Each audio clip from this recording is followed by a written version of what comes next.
여러분, 성경 말씀이 어느 한 장, 어느 한 절 중요하지 않은 것이 없지만 지난 7일 동안 예수님 가르치신 주기도문을 공부하면서 마태복음 6장을 자세히 봤더니 이 말씀만 그대로 지켜 행하면 천국은 물론이고 예수님의 휴거 신부되는 것은 문제도 아니다 싶은 생각이 딱 들더라고요.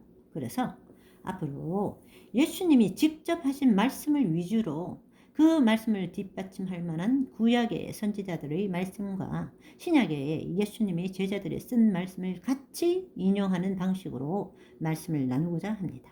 마태복음 6장 24절 한 사람이 두 주인을 섬기지 못할 것이니 혹 이를 미워하고 저를 사랑하거나 혹 이를 중히 여기고 저를 경히 여김이라. 너희가 하나님과 재물을 겸하여 섬기지 못하느니라. 여러분, 우리나라 사람들이 새해 가장 많이 사용하는 새해 인사말이 뭔지 아세요? 새해 복 많이 받으세요는 기본이고 금년에는 꼭 부자 되세요 입니다. 참 재밌죠? 좀 더 노골적으로 표현하는 사람들은 금년에는 돈벼락 맞으세요, 대박 나세요 이렇게 인사합니다. 부자가 되라고 축원하는 것이 가장 인기 있는 새해 인사가 되었습니다. 오늘날 수많은 사람들이 부자가 되기를 원하고 있습니다. 그런데 얼마나 많은 돈을 가져야만 부자 측에 속할 수 있을까요? 한 번은 큰 회사 오너들이 모이는 회의가 있었는데요. 그 회의에 참석한 사람들을 대상으로 어떤 조사가 이루어졌습니다. 그 회의에 참석한 사람들은 큰 부자들이었죠. 그 설문조사는 어느 정도 돈이 있으면 부자가 될 수 있습니까? 라는 물음이었습니다. 자, 그 조사 결과가 어떻게 나왔을까요? 큰 회사의 소유주들은 2천억 원이 있어야 부자가 될 수가 있다고 대답했습니다. 정말 놀라운 답변이 나왔죠? 자그만치 2천억 원입니다. 2천억 원이 있어야 부자 측에 들 수 있다는 것입니다. 자, 그런데 그와 똑같은 설문조사를 저 시골에 있는 할머니들을 대상으로 실시해 보았습니다. 자, 어떤 대답이 나왔을까요? 이번에도 놀라운 대답이 나왔습니다. 많은 시골 할머니들이 생전에 1,000만 원을 현찰로 보고 죽으면 소원이 없겠다라는 대답을 했다고 합니다. 갭이 너무나 큰 대답이 나와 저절로 탄성이 나오는데요.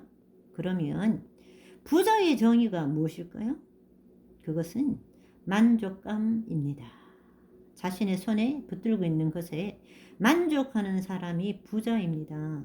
그러나 문제는 자신이 갖고 있는 것에 만족하는 사람들이 매우 드물다는 것이 문제입니다. 그래서 사도 바울은 내가 비천에 처할 줄도 알고 풍부에 처할 줄도 알아 모든 일에 배부르며 배고픔과 풍부와 궁핍에도 일체의 비결을 배웠노라면서 자족하는 삶에 대한 말씀을 남겼습니다. 인간은 얼마를 갖고 있어야 만족할 수가 있을까요? 문명이 발달하고 물질주의가 팽배해질수록 돈에 대한 욕구가 끊임없이 커져만 가고 있습니다. 여러분들도 돈만 있으면 세상에 안 되는 것이 어딨어? 이런 말을 한 번쯤은 들어보셨을 것입니다. 그래서 우리는 그리스도인으로서 재물에 대한 돈에 대한 하나님의 뜻을 정확하게 이해해야만 합니다. 성경이 재물에 대해서 말하는 진리를 분명하게 이해하지 못하면 비록 우리가 하나님을 믿고 예배 드리지만 나도 모르는 사이에 돈의 신을 섬기고 살아가게 되는 것입니다. 자, 이것은 참으로 두려운 말이 아닐 수 없습니다. 예수님께서도 그렇게 말씀하셨습니다. 한 사람이 두 주인을 섬기지 못할 것이니. 예수님께서 여기서 두 주인을 섬길 수 없다고 하셨습니다. 두 주인을 섬기지 말라고 하지 않으시고 너희가 두 주인을 섬길 수 없다라고 하셨습니다. 왜 우리가 두 주인을 동시에 섬길 수 없다고 하셨을까요? 한 사람이 두 주인을 섬기지 못할 것이니 혹 이를 미워하고 저를 사랑하거나 혹 이를 중히 여기고 저를 경히 여김이라.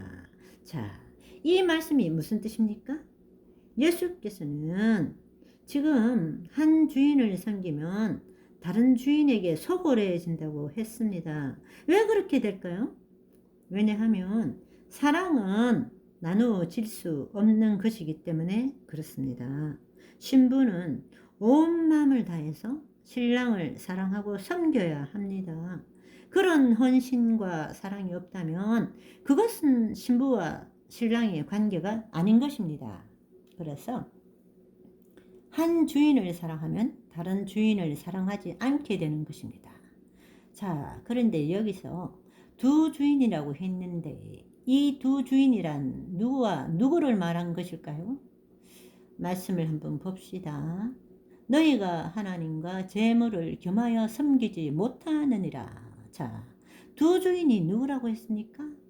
하나님과 재물입니다. 하나님과 돈, 이 하나님과 돈을 두 주인이라고 부르는 것입니다. 정말 놀라운 말씀 아닙니까? 자, 그런데 이 말씀을 영어 성경으로 읽어보면요, 더욱 큰 충격을 받게 됩니다. 한국말 성경에는 하나님과 재물을 겸하여 섬기지 못한다고 되어 있는데, 영어 성경에는 You cannot serve God and mammon이라 되어 있습니다.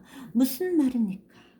한국 성경에는 재물이라고 번역된 말이 영어 성경에는 맘몬이라고 번역되어 있는 것입니다. 맘몬이 누구입니까? 맘몬은 재물의 신을 나타내는 것입니다. 구약시대에 수많은 우상 숭배자들이 맘몬 신 앞에서 재물을 바치면서 복을 빌었던 것입니다. 여러분, 돈은, 재물은 맘몬입니다. 그것이 예수님께서 하신 말씀입니다. 예수님은 마태복음 6장에서 하나님과 상대하는 강력한 신으로 맘몬, 돈을 지목했던 것입니다. 얼마나 이 돈에 대한 인간들의 애착심과 그 탐욕이 강했으면 하나님과 상대하는 신으로 예수님께서 맘몬, 돈을 지목했을까요? 이 맘몬이라는 단어는 신약 성경에 4번 언급되고 있는데 4번 모두 하나님과 대등한 위치에 있는 강력한 우상으로 나옵니다. 예수님께서도 하나님과 대등한 위치에 놓고 비교한 것은 이 맘몬 외에는 없는 것입니다. 이 돈 외에는 없는 것입니다. 이 맘몬신은 돈 뒤에 숨어서 돈을 통해서 인간의 마음을 지배하고 이리저리 끌고 다니는 신인 것입니다. 여러분, 돈은 더 이상 지폐나 동전이 아닙니다. 예수께서 말씀하시기를 돈은 오래전에 이미 사람들에게 강력한 신이 되었다고 하셨습니다.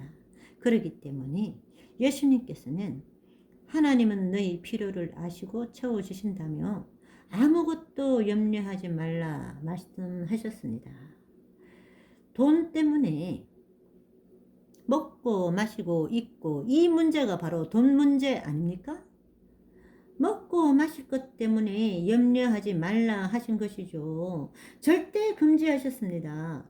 왜냐하면 의식주에 대한 지나친 걱정과 염려는 맘몬 신을 바라보게 하고 하나님의 지극한 관심과 아낌없이 베푸는 사랑, 돌보심을 모욕하는 것이 되기 때문입니다. 그리스도인 중에서도 이 돈에 대해 자유한 사람들이 그리 많지 않다는 사실은 여러분들도 아마 동의하실 것입니다.